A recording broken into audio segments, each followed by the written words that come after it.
नमस्ते बिटिया, हमेशा खुश रहो बिटिया।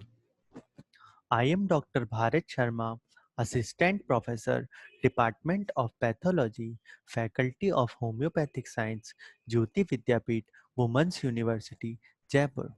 Today's topic is pathologic calcification. Now, definition: abnormal deposition of calcium salts in tissue except bones and teeth. There is two distinct type of pathologic calcification. First is dystrophic calcification and second is metastatic calcification. Now first, dystrophic calcification is characterized by deposition of calcium salts in dead or degenerated tissue with normal calcium metabolism and normal serum calcium level. Metastatic calcification occurs normal tissue and is associated with deranged calcium metabolism and hypercalcemia. In dystrophic calcification, there is normal calcium metabolism and normal serum calcium level. While in metastatic calcification, there is deranged calcium metabolism and hypercalcemia. Now, first, we will learn about dystrophic calcification, characterized by deposition of calcium salt in dead or degenerated tissue with normal calcium metabolism and normal serum calcium levels. Some examples of dystrophic calcification in dead tissues are caseous necrosis in tuberculosis, liquefaction necrosis in chronic abscess, fat necrosis following acute pancreatitis, or traumatic fat necrosis in the breast result in deposition of calcium soaps. Fourth is Gamma antibodies in chronic venous congestion of the spleen is characterized by calcific deposits admixed with hemosiderin on fibrous tissue. Now, infarct may sometimes undergo dystrophic calcification. Thrombi, especially in the veins, may produce phlebolytics. Hematomas in the vicinity of bones may undergo dystrophic calcification. Dead parasites like in hydatid cyst, schimotas eggs, and cysticercosis. Calcification in breast cancer detected by mammography, and congenital toxoplasmosis involving the central nervous system visualized by calcification in the infant brain. Now, dystrophic calcification in degenerated tissues. First, its dense old scar may undergo hyaline degeneration and subsequent calcification. Atheromas in the aorta and coronaries frequently undergo calcifications.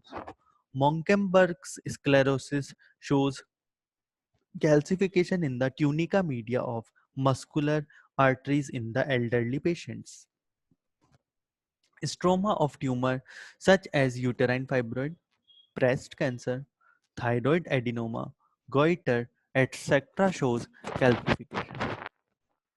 Amoma bodies or calcospheroids, characteristic sphericals of calcification such as in meningioma, papillary serous cystoadenocarcinoma of the ovary, and papillary carcinoma of thyroid.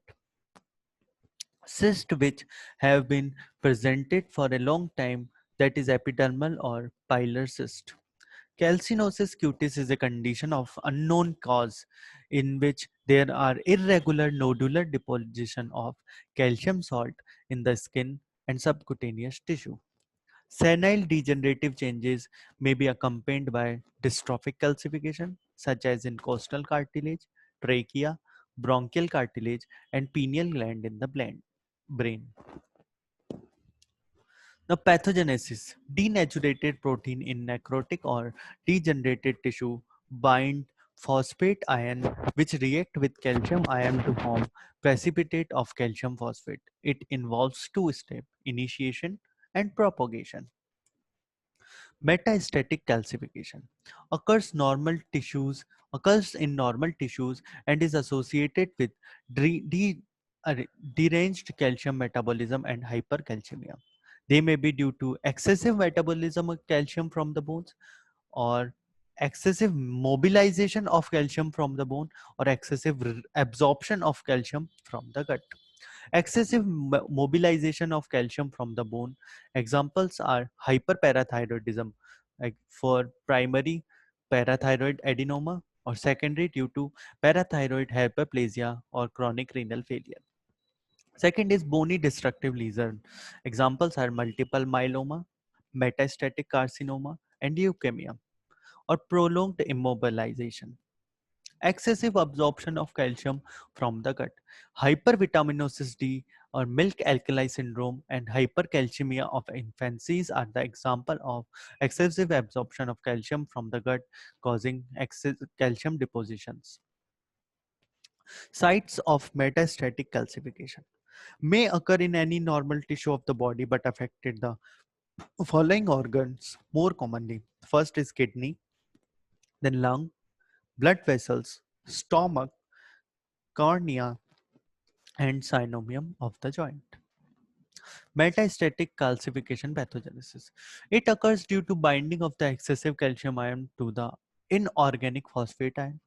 This leads to the formation of the calcium phosphate precipitate in the tissue.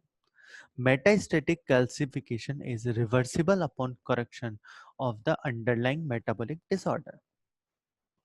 Morphological features. Morphologically, the deposits in both resembles normal minerals of the bones. H and E stained section calcium salts appear as deeply basophilic, irregular, and granular clumps.